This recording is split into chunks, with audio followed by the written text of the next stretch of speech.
it's important to restore those very fundamental principles, not just in our daily life, but also in the way we conduct business. Because there's a real crisis of values today, and you can see the whole system breaking down since COVID, where people are in search for something deeper, for deeper meaning, for deeper connections. And we hope to use ancestral wisdom applied to modern business collaboration as a way to restore some of the fundamental principles of how we interact with one another and how we preserve one another as human beings, but also the planet we live on, since everything is interconnected.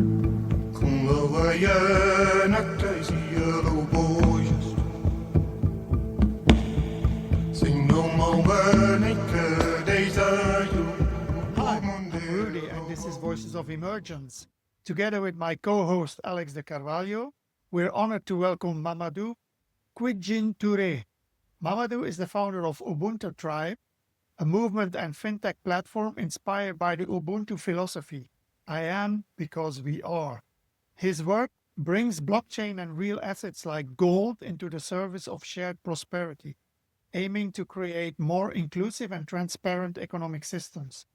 Previously a senior investment banker with Deloitte, IFC, World Bank Group, and GE Capital, Mamadou has been recognized by Forbes and the World Economic Forum as one of Africa's most influential voices. Today, he's pioneering ways to combine finance, technology, and ancestral wisdom to reimagine wealth, access, and community in the 21st century. Welcome, Mamadou. Thank you very much for having me. It's an honor and a pleasure. So our Thank first you, Rudy. question, Thank you, Alex. Yeah, a pleasure to have you here. Our first question we always ask to all our guests, when you hear the word emergence, what awakens in you? Perspective and theory of relativity. Because let's say you've been a fish all your life, right? And you get out of the water. For those out of water, you'll be emerging. And for the fish, you'll be the one emerging from his face, right? So it's relative. But in the sense that, I mean, of course, of the traditional terms, emerging means changing reality, changing dimension, being in, transitioning into a new environment. If I had to take the literal definition. So it depends on the context. The same way as emerging countries would be emerging for some, but for themselves, they might not feel emerging, right? So think of ancestral knowledge, ancestral wisdom. Would you consider Tibet as an emerging country? Really? No, right? Would you consider Bhutan as an emerging country? Not really. There's part of Africa, part of Latin America that have had ancestral wisdom and knowledge that the Western world is still catching up with in many ways. So emergence is a very relative term. Thank you, Mamadou, and it's good to meet you. And yes, in a way, we're all always evolving anyway. So there's something emerging all the time anyway, even in Nepal. And Exactly. You have been recognized as one of Africa's most influential leaders with so much innovation. But before the titles and the recognition, how did your early life in Cameroon shape your views, and how did Ubuntu come to be part of your philosophy? I would say it's gone more like a full circle, right? You have my early day childhood and birth in Cameroon. My parents were very young, actually, right? My dad was 21, my mother was 17, 18. So, of course, I came very much unexpected in the context of a musician dad, a student mom.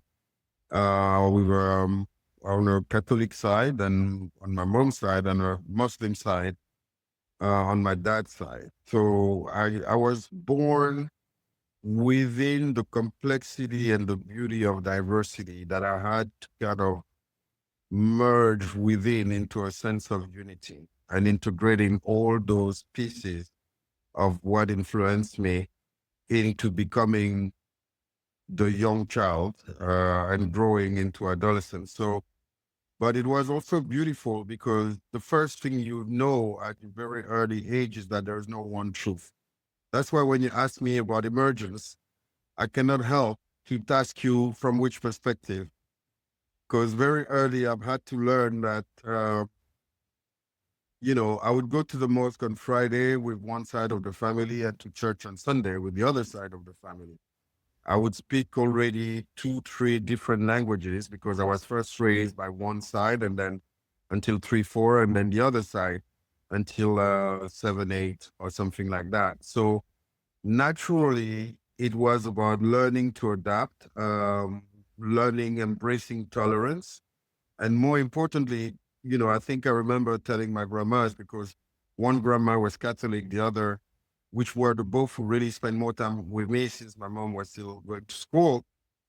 I said, look, you guys are saying the same thing, but you practice it differently. But the really core and inner message is love, right? But it seems like people and men have kind of added a lot of things to it that have created distance and forgotten the very original core message. So, so it came with this natural quest for unity, this yearning about, yes, we're all different, but what is it that we have in common? And look more for what we have in common than what makes us different.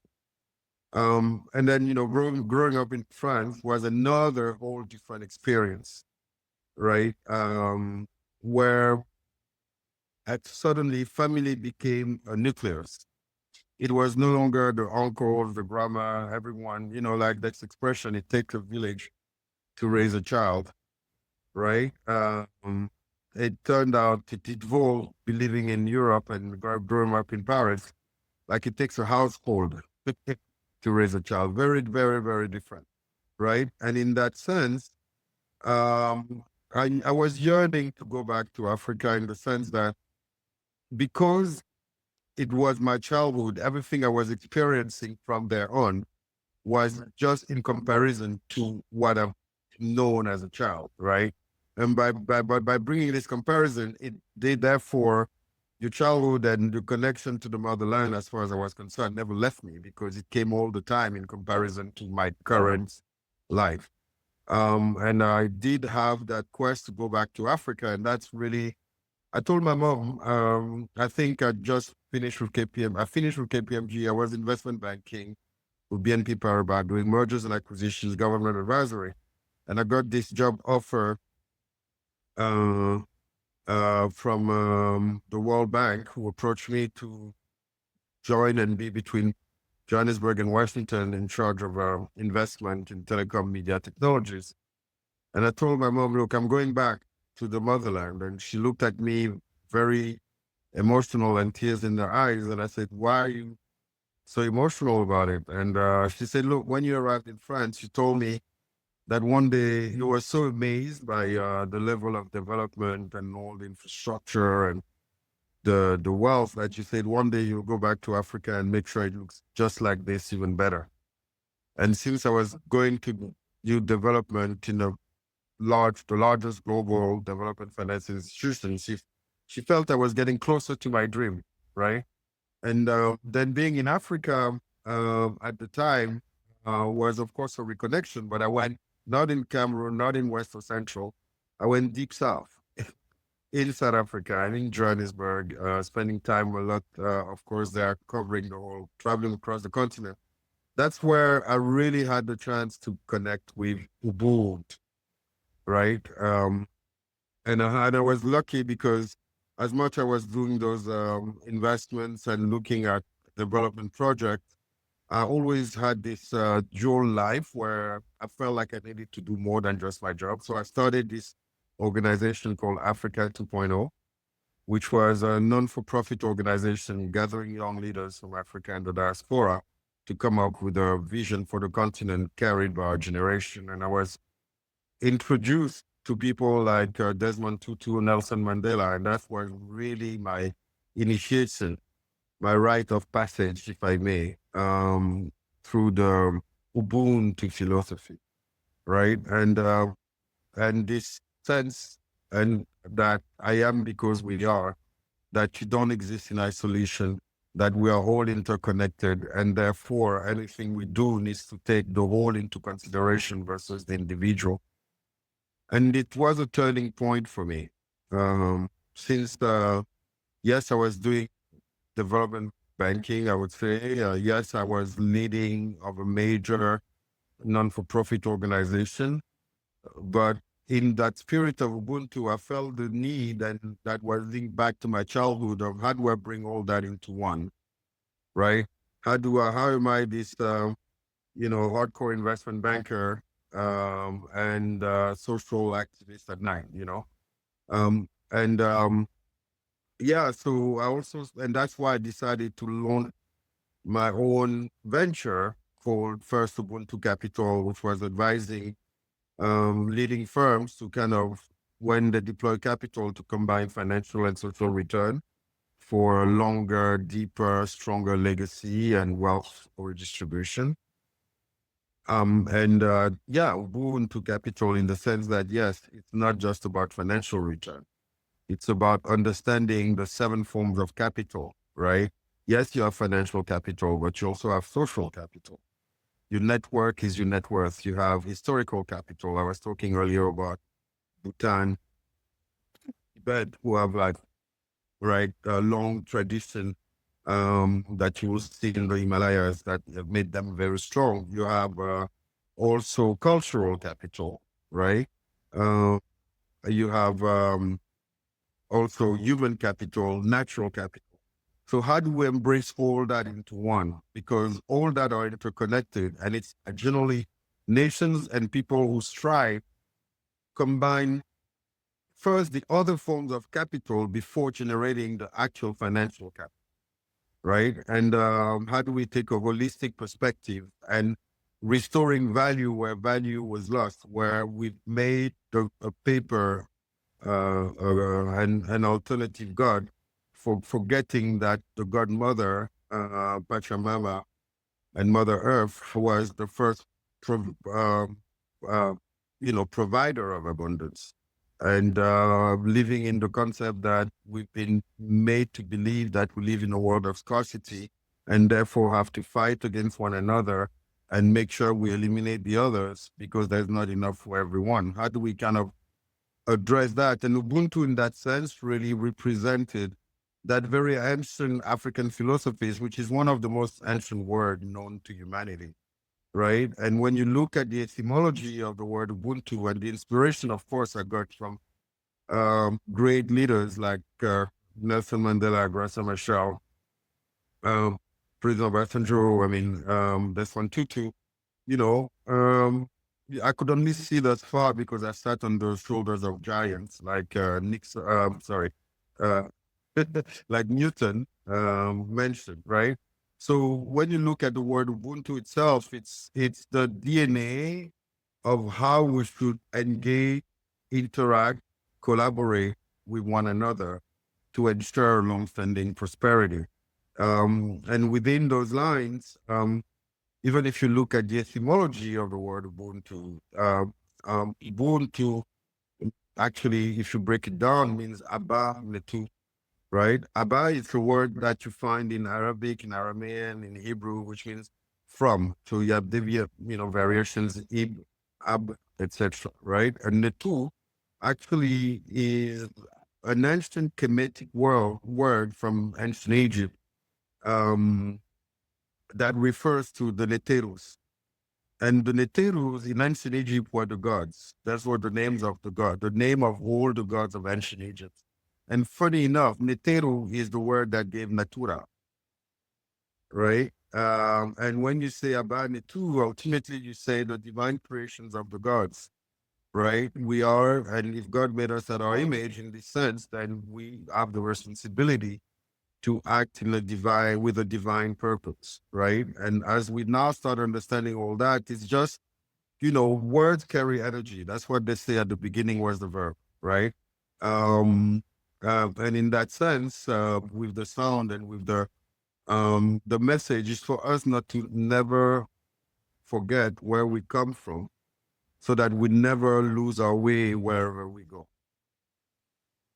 And this full circle for me to go back to my roots and go and capture and the essence of what has made our ancestral culture and what the radiance that the African continent has had has been erased in many ways due to conquest, wars, slavery, you name it. And there's also a duty for me to remind people that we all came from the same mitochondrial Eve, right? And that Mother Africa is where we come from, and the mother loves all her children.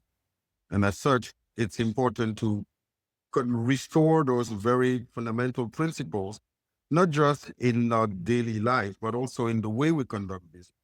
Because there's a real crisis of values today, and you can see the whole system breaking down since COVID, where people are in search for something deeper, for deeper meaning, for deeper connections, and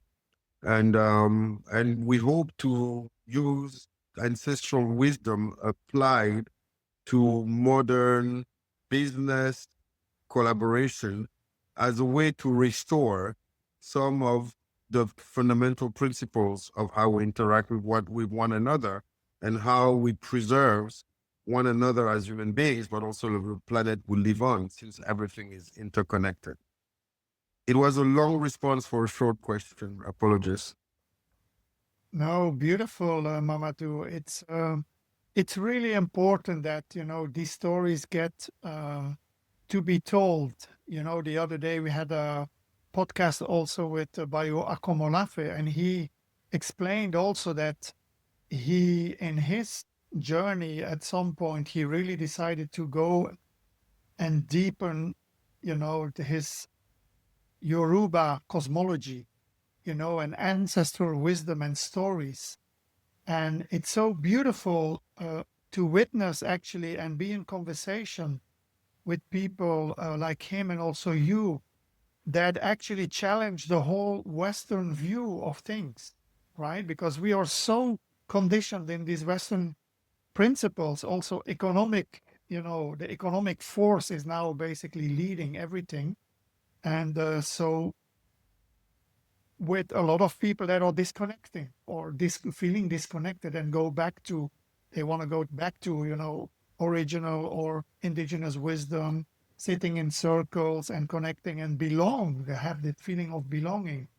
So another point that I wanted to bring in is that because I have been in circles also with people from the global south. I don't like that term, global south and global north. I think it's already it's wrong in its concept, yeah, because why there is north and south, okay, from a geographical perspective. But I think what I feel also when I'm talking with these people is that there is a whole new way of manipulation going on through the internet, and through the acceleration and of the networks or social media and the messages. And so a lot of people in Africa tend to go with the BRICS, BRICS movement, and they are against the Western economy, the Western way of being, because of course they are right. There has been a lot of colonization and there is a lot of history, but there's also everywhere, I think, from the South, there's a lot of pain that needs to be addressed, that needs to be seen, that needs to be felt also by the North. And people from the North, they feel usually very uncomfortable with this when these things come up. So, but then guys like Bio and you come up with this entire different philosophy, which is truly the source of your indigenous wisdom, and which is so much richer than the stories on the Western side or on the BRIC side that we are here. because they're all about economic output or ideology and all that. So how do you feel about it? How do you sense that in your own networks, in African networks or Eastern Asia, or versus West, or not one versus the other? But I know you have your vision also, which is Ubuntu. But how do you also sense the reality, and how do you bring your message forth into the systems to get, a wider audience or response? It's a very good question. Look, first of all, I really understood that Ubuntu was way more than an African ancestral wisdom or indigenous.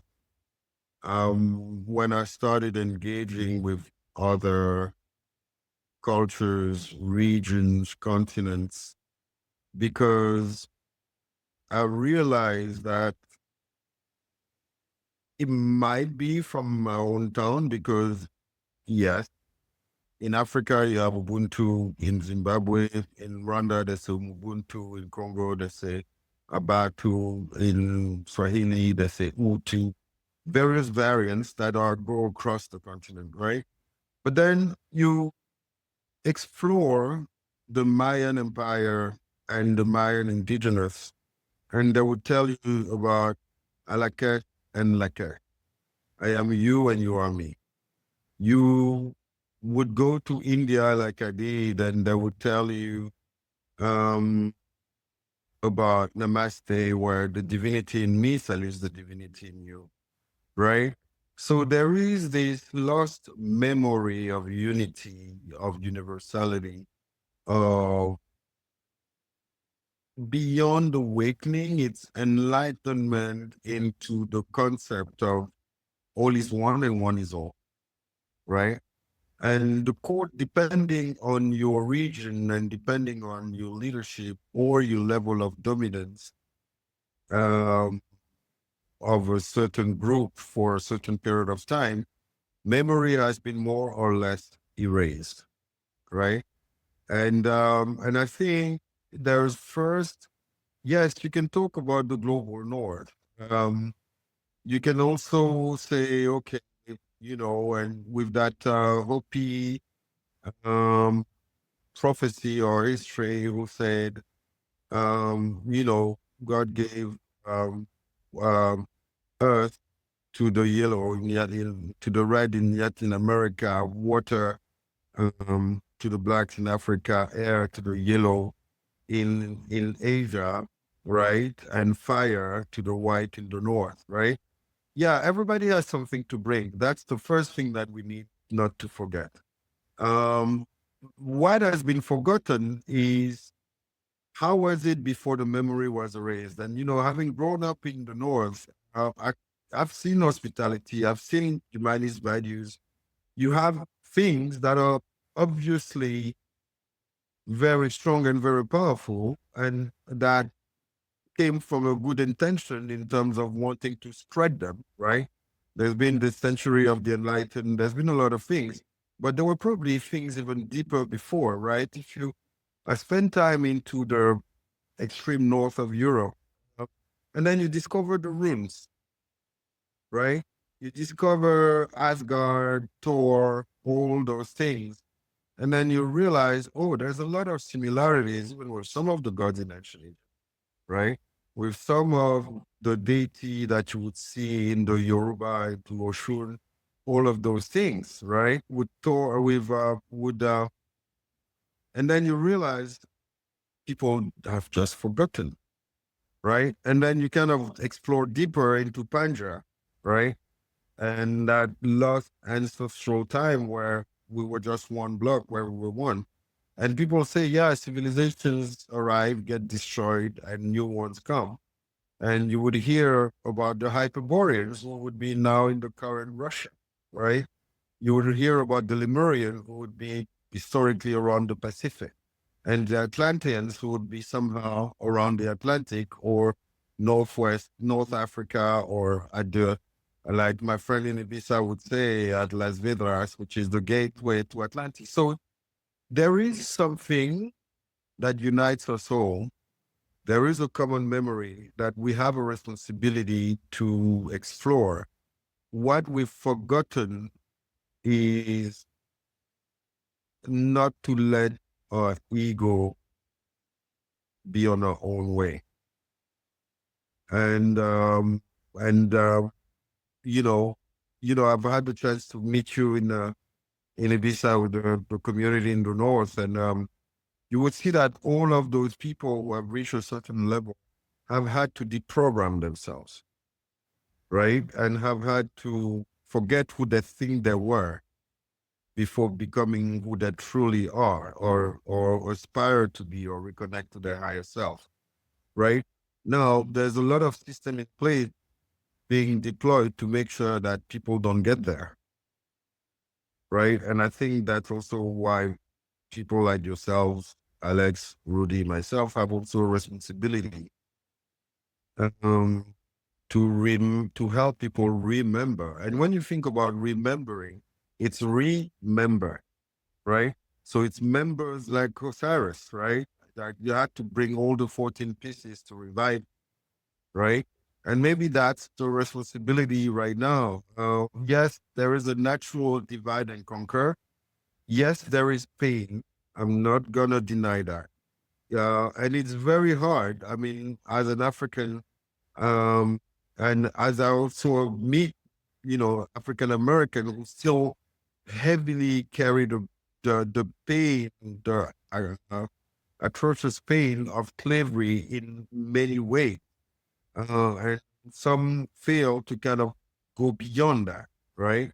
And then you have also the history of colonization, right? So yes, it makes things difficult and it keeps people divided. What I've learned also is you may want to unite people, and that's probably why we started with Ubuntu and we've tokenizing gold and democratizing access to gold, because gold had a history across human history from kings and queens, across geographies and so on, is that until people are kept on the right race, on the hamster wheel, it will be difficult for them to be set free, to set themselves free. It's like the Maslow pyramid. If you maintain from paycheck to paycheck and on a survival mode, all you're going to think of is surviving, and you won't listen to anything else. So that's why for us, having that reconnection to some form of human dignity, that could be a first step towards human enlightenment. And we're focusing on that first step while working on the future step. But it starts with personal liberation. Mamadou, I am half Brazilian and half from Finland. So I have the global south and the global north, as Rudy was saying. Good thing. My father was Brazilian, my mother Finnish. And I was born in Paris. Oh, quite a mix. Yeah, I was born in Paris. My father was a diplomat. So by the age of 11, I had lived in 6 cities on 5 continents, and I spoke 5 languages. And so I recognized something in you, is that you had also this type of upbringing where, for example, your father was Muslim and your mother was Catholic. You lived in Cameroon, but then you lived in Paris. And so you're exposed to different ways of thinking, different cultures. There's like a tension, is it this or is it this? Is it, the village in Cameroon, or is it the household? People tend to put you in a box. But you are living with these tensions and sometimes contradictions inside yourself. Indeed.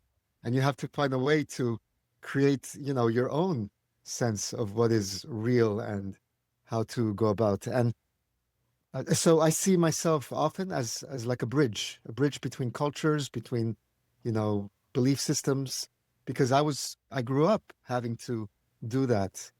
And so I believe I recognize this in you as well, in the things you're saying.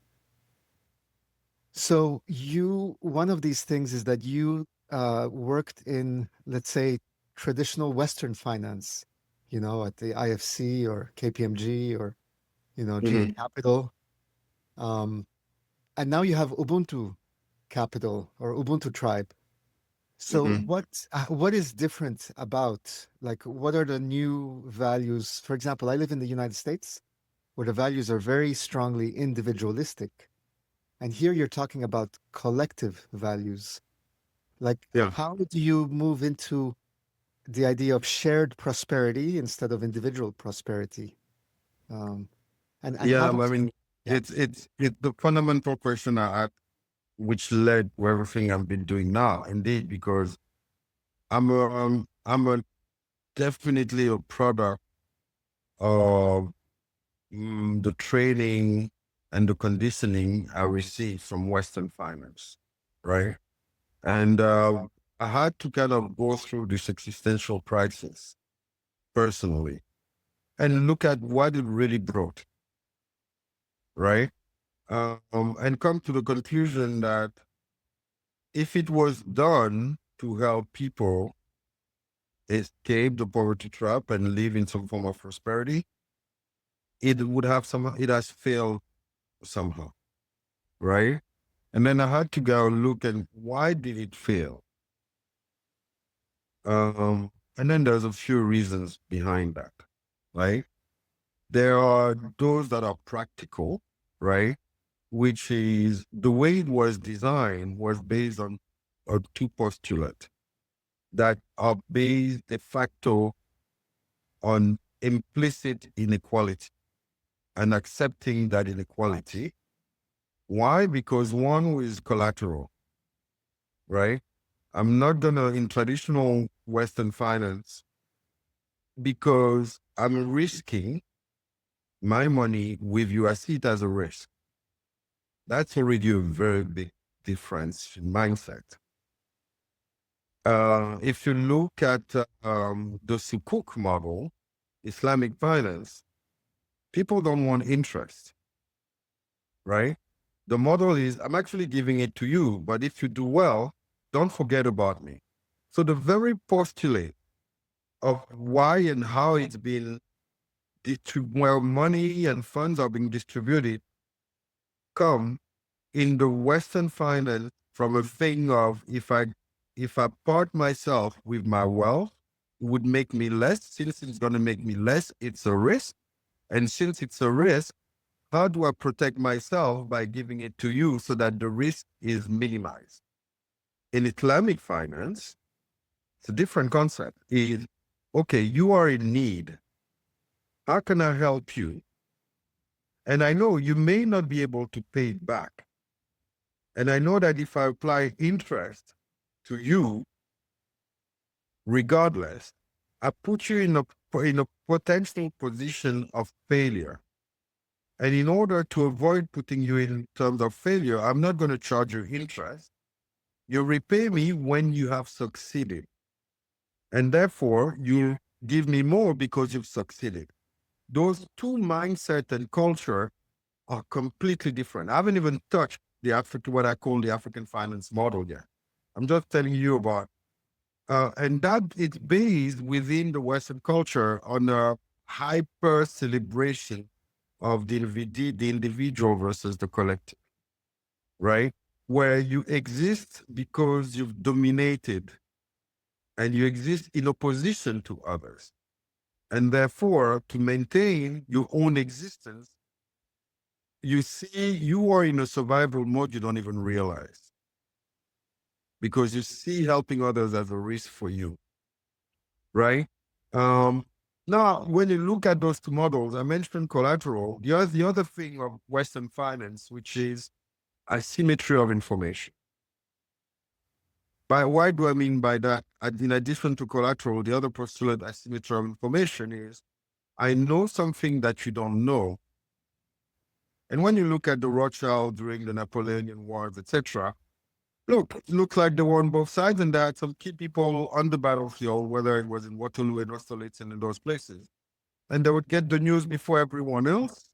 And if they know that England is winning or losing, then they would sell massively. The market panic, and then they would get it at almost nothing, right? Fine.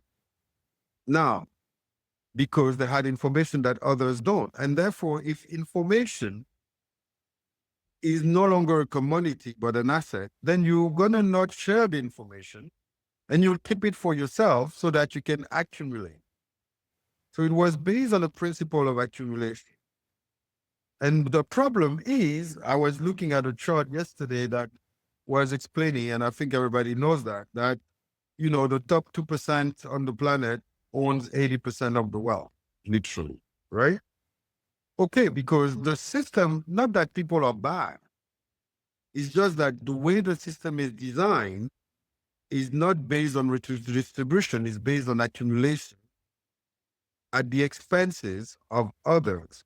But why do we have that? It's because ultimately it comes with a principle of fear of lack. And if you start with the principle of fear of lack, then you are in the scarcity mindset, right? And if you are in a scarcity mindset, then there's not enough for everyone. And then you're in a mindset where we need to compete and not collaborate because we won't all survive.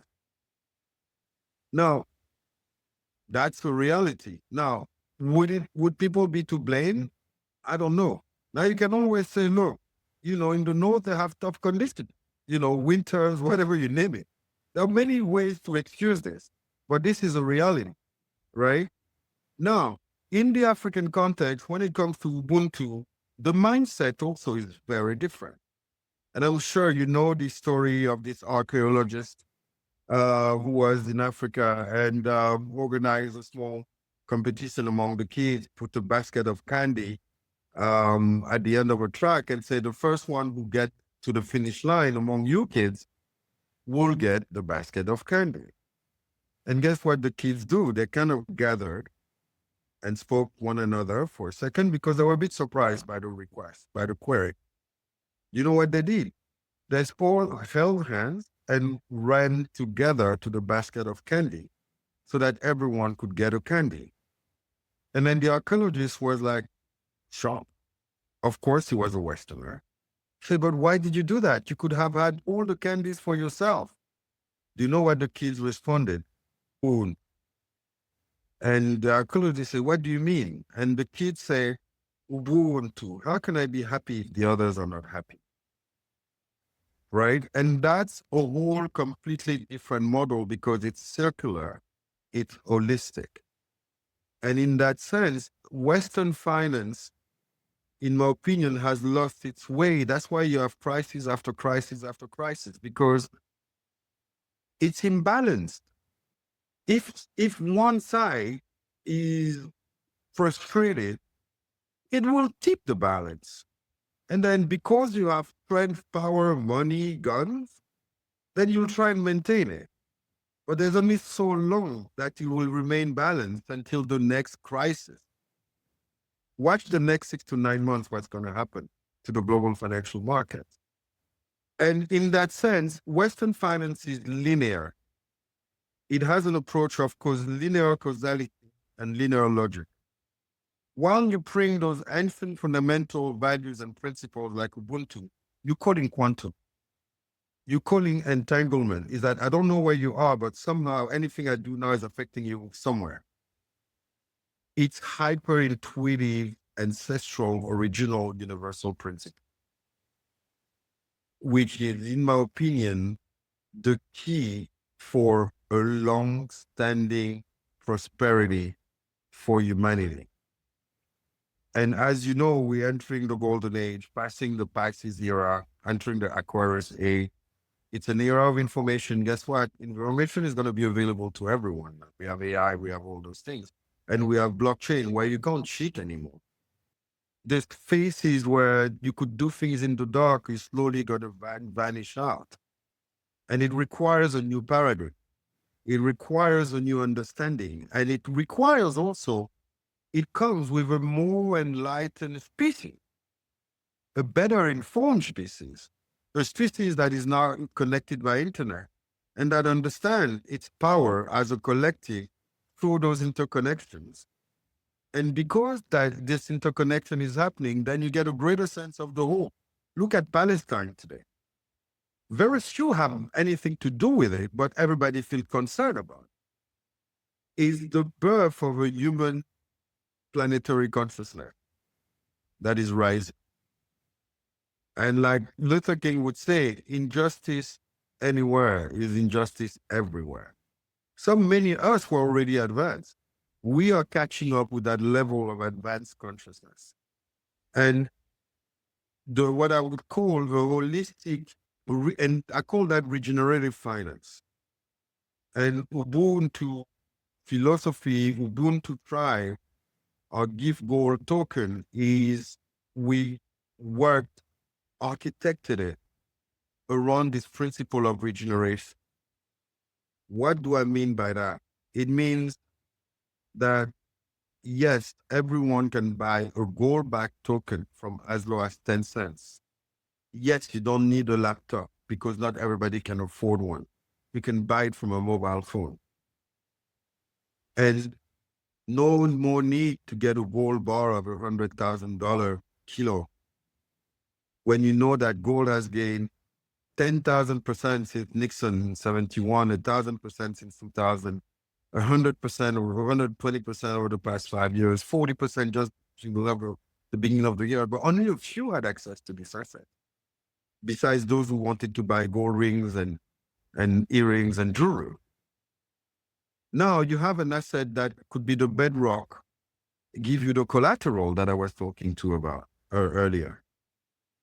And through your phone, we have an app that have an AI empowered that helps you with your decision and gives you all information you need to make an informed decision.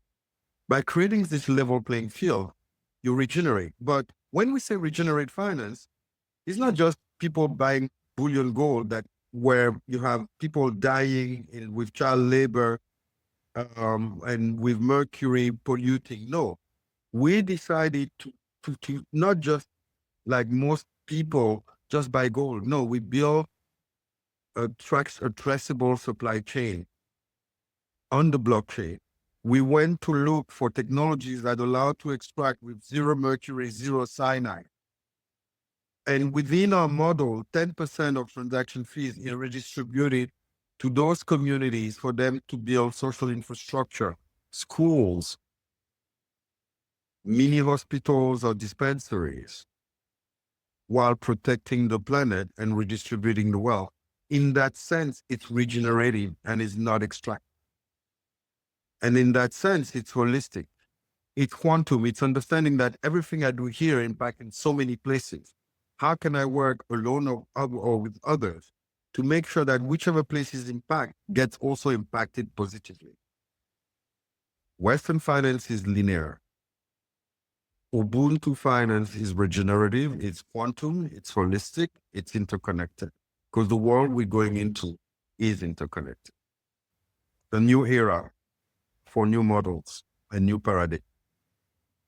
Yeah, Mamadou, I remember when you explained me that about this whole traceable project of like, child labor and all that, which is so ongoing still in many areas of, in Africa and Congo and many other areas.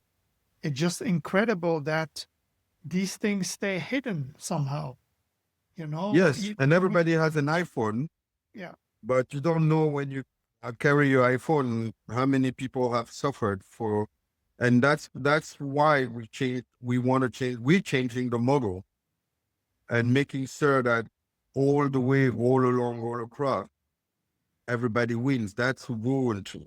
Yeah, right. Yeah. And I truly think that it's such a bright, concept and philosophy. And I hope it really gets really widespread also, because I think it has all the ingredients that a system of the future needs to have. Yeah, because I saw also recently a documentary about some tribe in Congo, which was an original land that was bought by, I think, Peter Stuyvesant who was one of the founders of Unilever, like in the early 20th century. And it's still his land. So, and the tribe then decided to create an art project. And there was an artist from Holland who actually did a project with that tribe. to create local art. So they sold the art in London, Amsterdam, and New York later on, so they could buy back their own land, bit Can by you bit. imagine? Yeah. So, but can you imagine, like, and this is an artwork. This artist made a documentary about it. I can't remember the Sure. name now, but it shows the whole system, like how deep it is ingrained and how invisible it is for many people.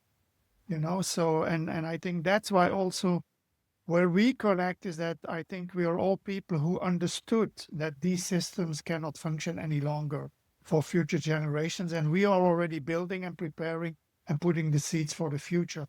So I wanted to come to the next question, which is about, I know you're very involved with that as well, which is African leadership, and how do you see like African leadership, and also how does that actually look like, like what role has Africa to play, in shaping the future of global systems?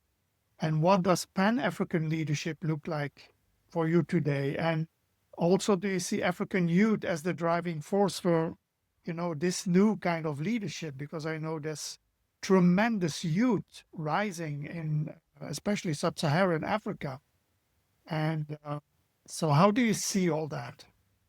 It's funny you asked this question. I posted yesterday something on Facebook, on social media. I'm going to put a name.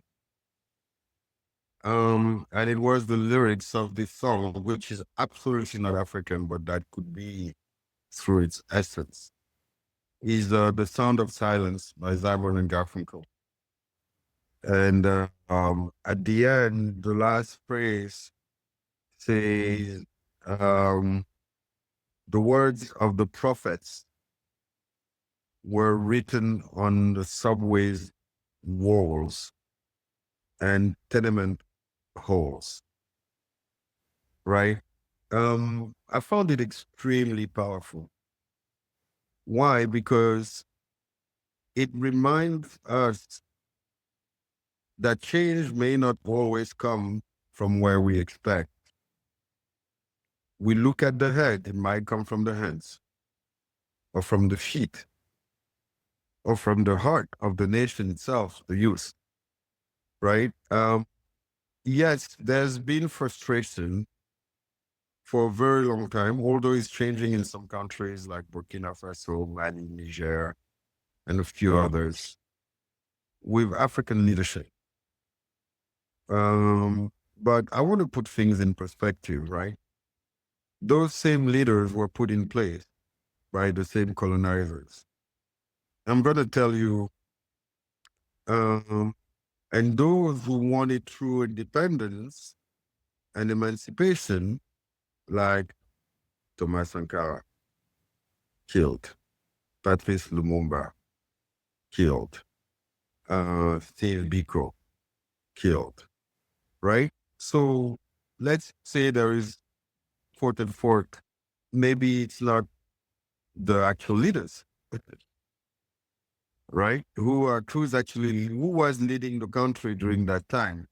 Were they just born to serve interest? And is that why the nations didn't really thrive? Because those who truly wanted change did not get a chance to effectively lead. So I'm putting this question to you, right? When you were talking about pain and anger, etc., there's also facts and reality that we cannot afford to ignore, right? Now, when I say the words of the prophets are written in subway walls or tenement halls, yes, is that the leaders are in the street, in the art shop, workshops, in bench of universities, and they're changing the world and their world one person at a time, right? What has really been missing, in my opinion, is all those small prophets and those small leaders many haven't had the chance yet to have their voice truly heard, the same way as the Western world really knows how to amplify. they haven't had a chance to interconnect with one another yet. Because, yeah, internet might be complicated, because transport logistics might be complicated.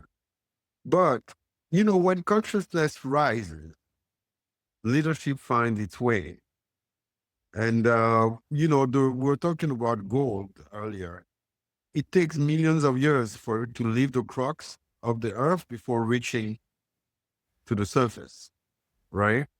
I'm hopeful because I think we're entering a time where those voices are being more and more heard.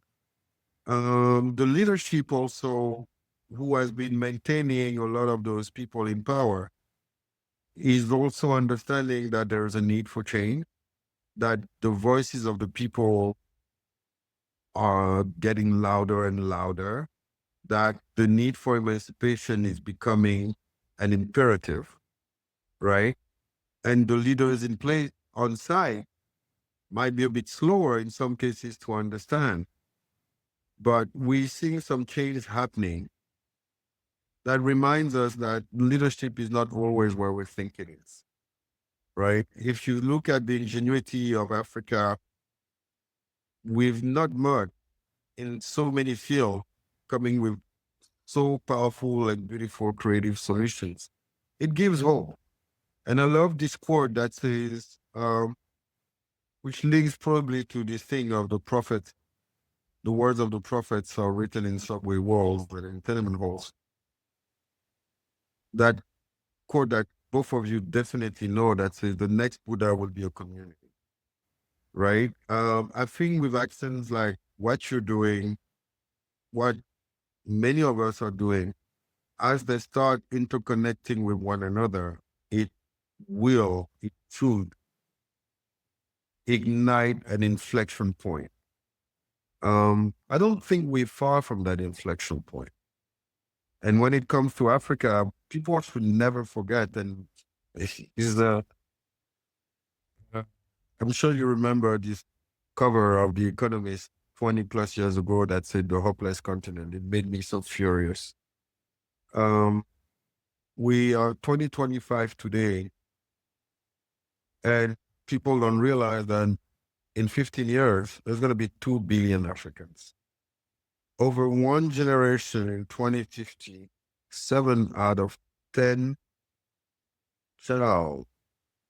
children or babies born on the planet will be African, which lead to a total of 4 billion by the end of the century.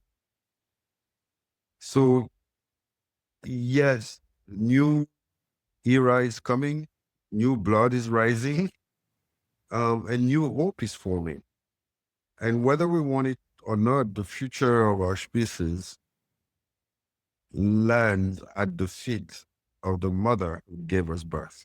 Mamadou, that's beautiful. Thank you. And we're coming at the top of the hours, and we want to respect your time. This is why we do what we do, because we want to give voice to the expression of what's coming, the voices of emergence. What is emerging in the world?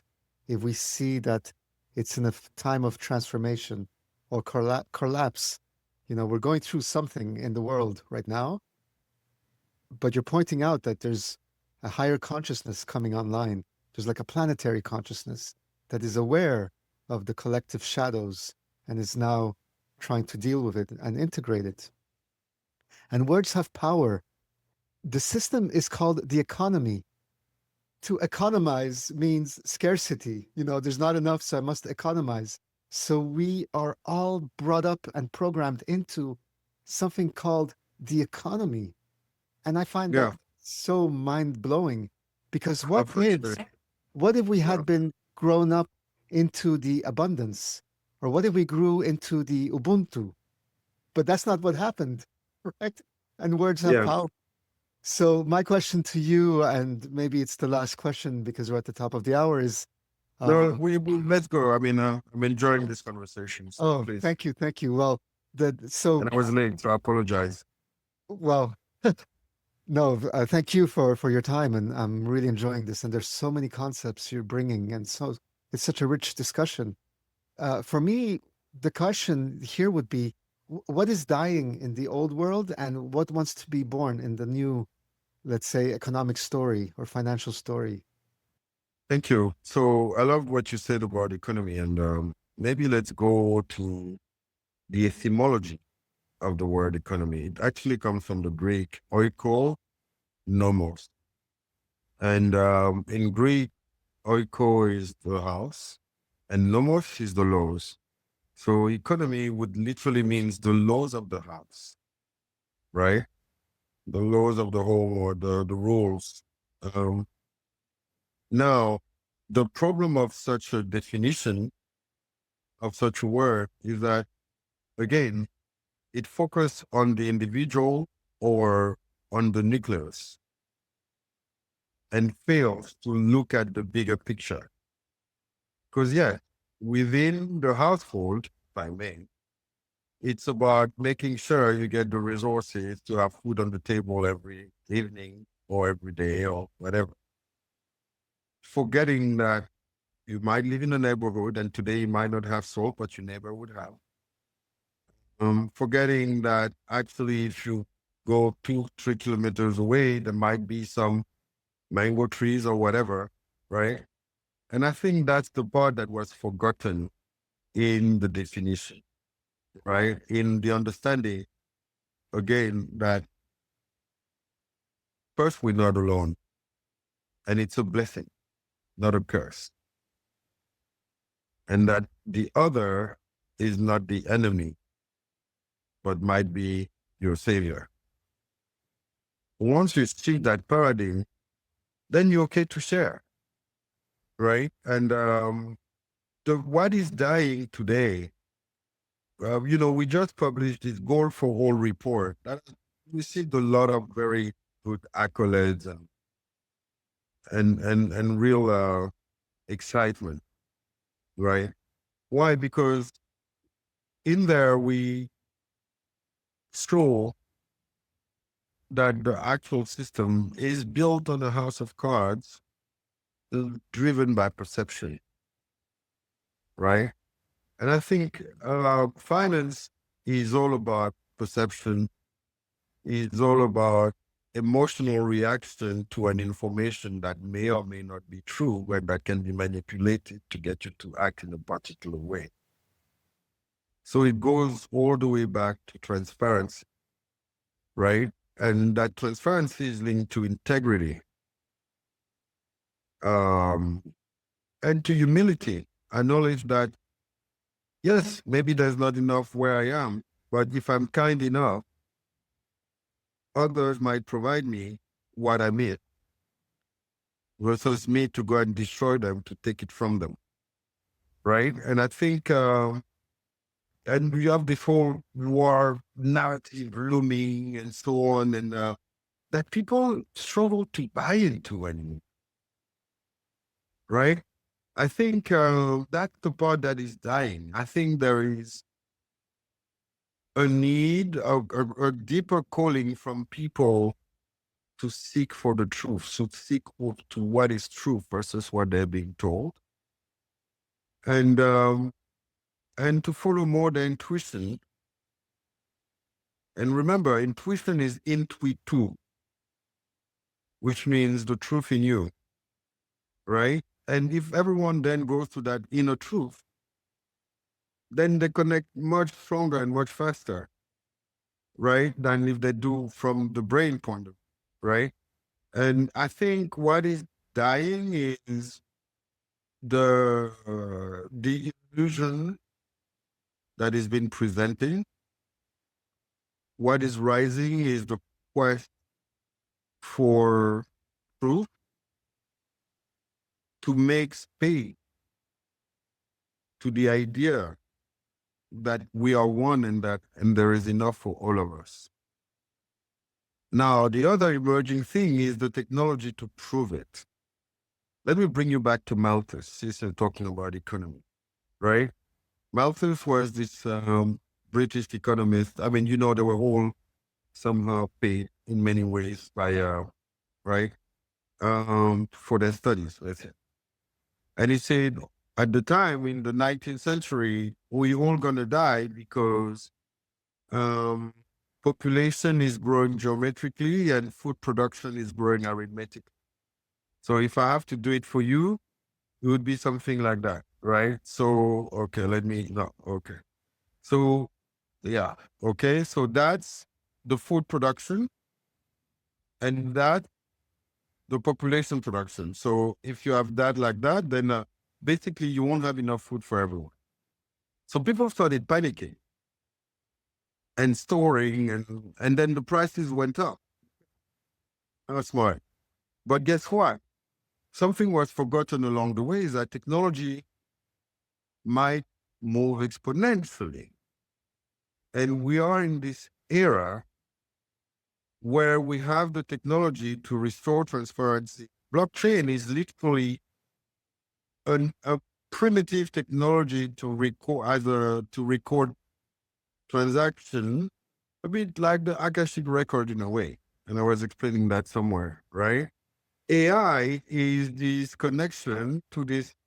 If the algorithm has integrity again, to a sort of different form of consciousness, right? And that could become available to all and help guide people along the journey. So once you combine those things, you empower humans for self-determination and for creating solutions for abundance that you would never have thought of before. Because AI could solve problems that maybe we couldn't. And if the myth of scarcity disappears and abundance is available to all, then the whole model is going to crumble. While those tools were brought to effectively make the whole model even more profitable, it might effectively lead to the exact opposite because it will show its limitations, right? And that's powerful in that sense. That's why for me, combining finance, technology, and spirituality is a trifecta to pave the way for human transition. Beautiful. Actually, you answered my last question already, but AI is not just an algorithm, right? It's probably the start of the next long-running symbiotic story of life on Earth. Exactly. It's a form of intelligence, that is. It is a form of Yeah. intelligence. So, and thank you, Mamadou, for your time and wisdom nuggets here. I think it was very, very interesting, and it's going to be interesting for our audience too. So the last question I wanted to ask, like, if you have one, if you could plant one seed of wisdom for future generations, what would it be? I would say all is one and one is all. It's a bit, and like for all of us, right? Why all is one, then one is all, and why just one sentence? It's like in mathematics. You come with the answer, but you have to demonstrate why E equal MC square. And that's your life purpose. We all came with that inner knowing. And as we go along the path, we've been called through our experience to demonstrate it by living it and experiencing it. If we don't get there, we come back. And the idea of reaching that point of singularity, then if I'm me, you are you. If I'm you, you are me. If we are all one with all, that's the process we can get to divinity. That's a beautiful closing, Mamadou. Thank you. Alex, do you have a last word? Mamadou, thank you so much. That was beautiful. That was profound. I very much enjoyed this conversation, and I'm very glad to meet you. Thank you for your time today. Thank you very much. Much love. Really appreciate it. Thank you, and keep doing what you do. It's so important, so essential. And I'll happily support the best I can, continuing as we go together on this journey of human transformation. Thank you.